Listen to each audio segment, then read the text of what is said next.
Residents of the Ukrainian capital have spent another night in shelters, underground parkings and metro stations as Russia launched a massive overnight attack on Kyiv using ballistic missiles. And this is what was happening outside of those shelters.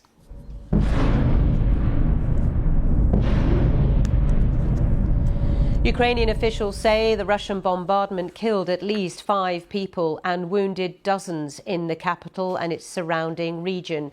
Homes, warehouses and a children's hospital have reportedly been hit. Power supplies have been disrupted in some areas and people are said to be trapped in one of the city's bomb shelters.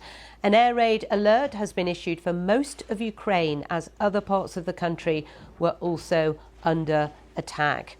Well, let's speak to Matthew Schmidt, Associate Professor at National Security Department, University of New Haven. Good to speak to you, Matthew. Good morning. Another very intense night, a fatal night for some. I mean, this is terrifying times for people of Ukraine. My heart goes out to Ukraine, especially to the citizens of Kyiv and what they've been through tonight.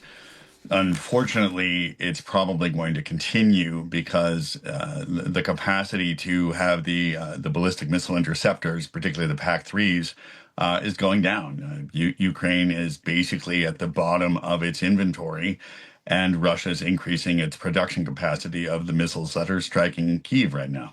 Yeah, and Ukraine, is it vulnerable at this point? There's a lot of conversation about what Ukraine is lacking as opposed to how it is advancing.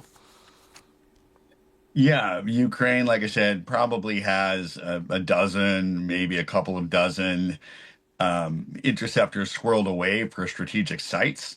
They're not going to use them unless they really, really have to. Zelensky himself has said that he thinks they need about 300 PAC-3 interceptors just to get through the winter. The total production of those interceptors last year was 600.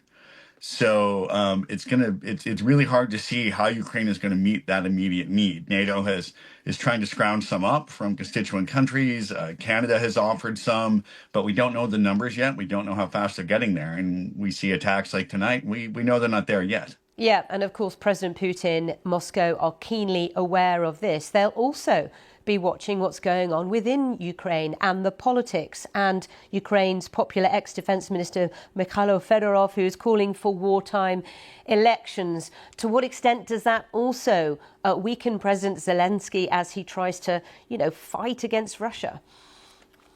Not sure it does. Fedorov is definitely emerging in the last few days as a political challenger to Zelensky, but Zelensky has been saying for some time, hey, if I have to step down to save my country, I'm happy to do it.